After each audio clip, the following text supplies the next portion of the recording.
told the wife we had an intruder in the house. She was a little panicked at first, and then once she saw what I was talking about, she was not amused.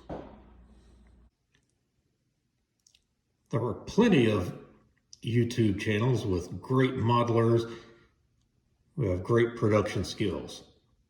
This is not one of them. Welcome to Cable's Creations. Well, I'm back at Yankee Station, getting ready to work on and finish off this A-6 intruder, the Devil 505. As you remember, there were some issues last week, actually bigger than usual issues with this kit. So hopefully don't really need to use this too much this week. So off we go. So one of the big problems was decals. Sprue Brothers to the rescue. Sprue Brothers is not a sponsor. That's just one of my two favorite places to order from. The other is Andy's, but Sprue Brothers is the place that had the AOA decals. So in addition to new set of the decals, which they started re-releasing, and they actually put these instructions with them. I got some that were, my original purchase of them was in a time when they hadn't, or when they had kind of run out of them, and then discovered, oh, we've got a few spare ones sitting around, and it just happened that they didn't have the instruction sheets with them. But there's the decals, going to be using some of those 148, and so I'll now have two complete sets in 172 and 132. If any of you glue troopers in particular might be interested, just head on over to the Glue Troopers trading post, and you can get in touch with me through there, and hey, they're yours for the taking.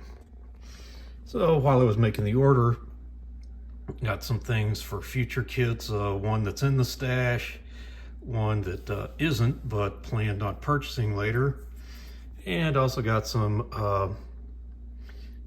Mr. Color in don't know if this will focus, but it's supposed to be the dark gold gray, or gold or ghost, I can't remember, but yeah, it's supposed to be the same color as that, except in pure lacquer. What I used on this one was the AK real colors.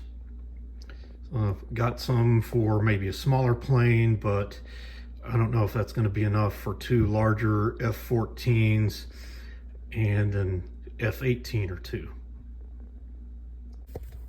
So if you remember from last time, first order of business is going to reposition those flaps to get it where these bombs can fit on. And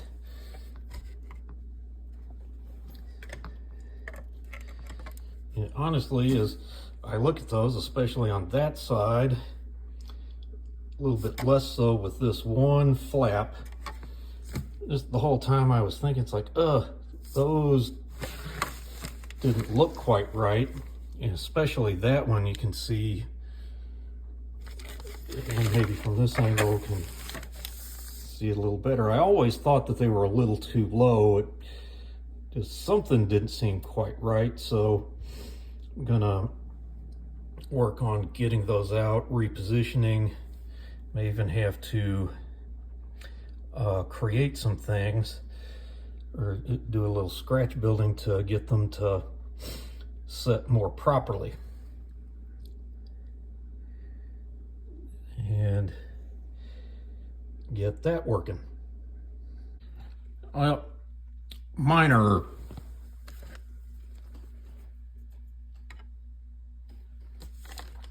discovered the triple ejector racks were on a little askew, so took them off and gonna put them on, get them straight before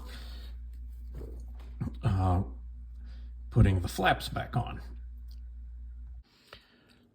All right, that's how it's looking after busting some things off and super gluing it back.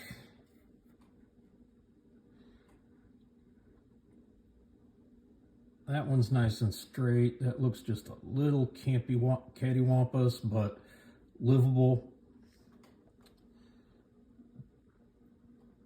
Those two are looking good. It's like every time I try to get this one straight,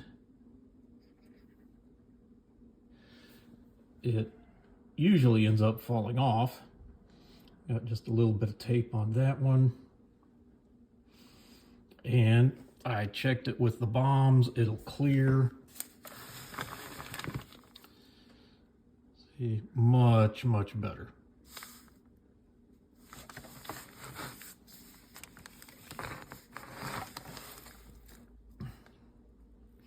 I'm also liking the way it looks, where it's not just ridiculously low as a couple of those were, yet just another one of these things where I think they tried to over-engineer the kit and or had some bad shots with it. I'm kind of curious if their sister company Trumpeter had as many issues with this on the 132 scale. So I'm going to let those dry overnight, and tomorrow, where did my revised things to do list go? Here we go. So fix flaps, maybe touch up. Bombs is test.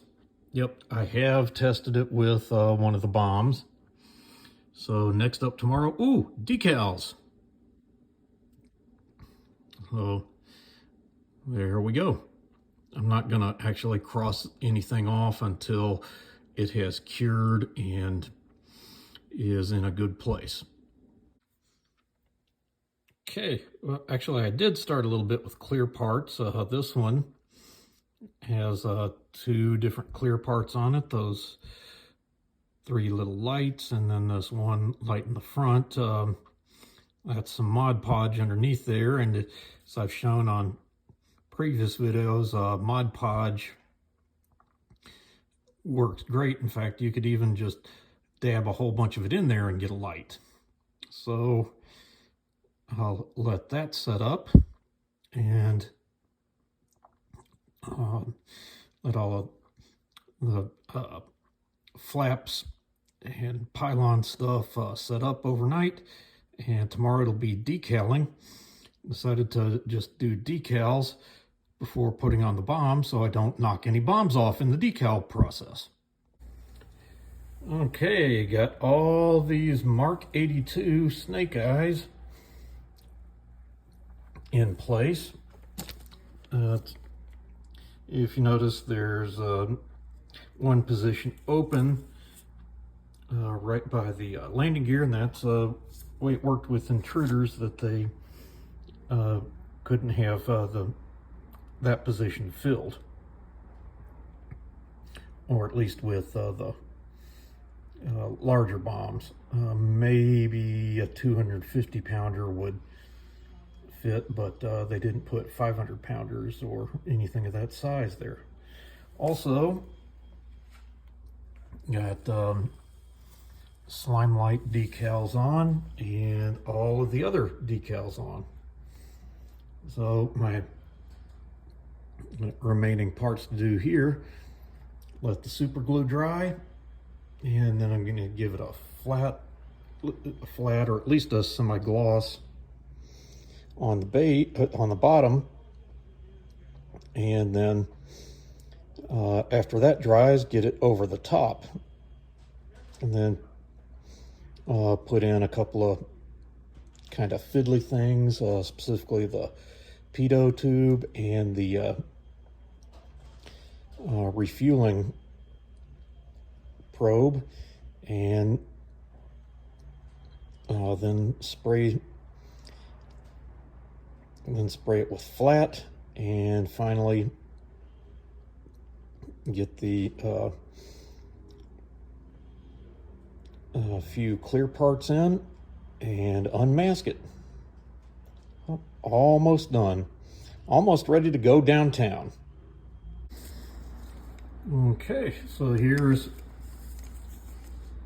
decals properly applied, and it's had a flat coat.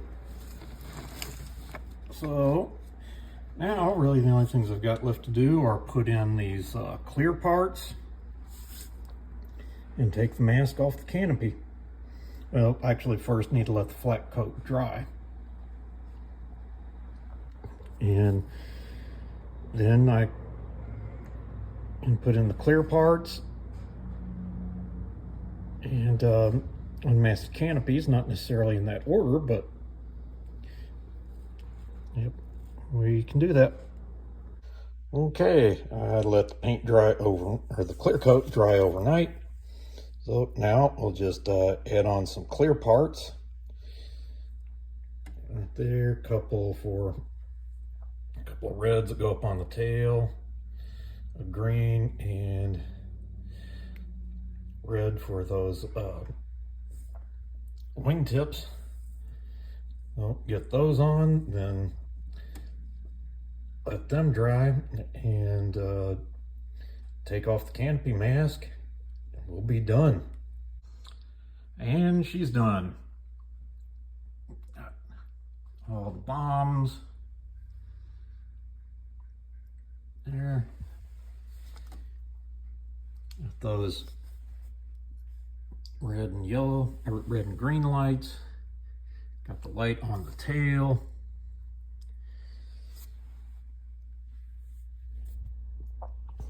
Zooming out to get the whole thing in the picture.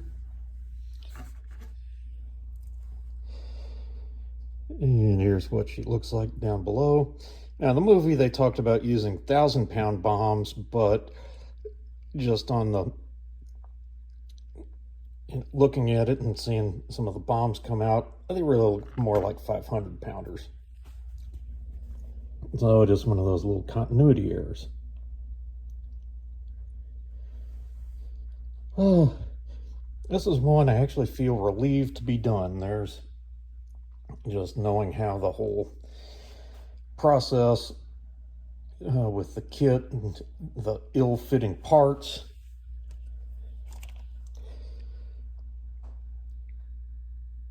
And I think this is very fitting for my thoughts on the kit, but I'm actually very pleased with the way everything turned out in the end after everything I've gone through with it. This is one I finished with a sense of relief and actually sense of accomplishment, getting things to look as good as it does with all the issues with it. So I finally got that one finished. This one was probably one of the biggest challenges I've ever dealt with. I'm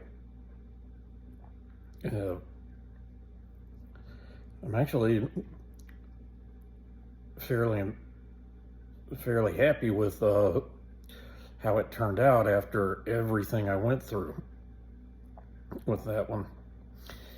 I just don't think I'll be buying any more Hobby Boss kits in the future if I can help it. That just makes me appreciate Tamiya all the much more. Well, until next time, showing you mine to hopefully make you feel better about yours.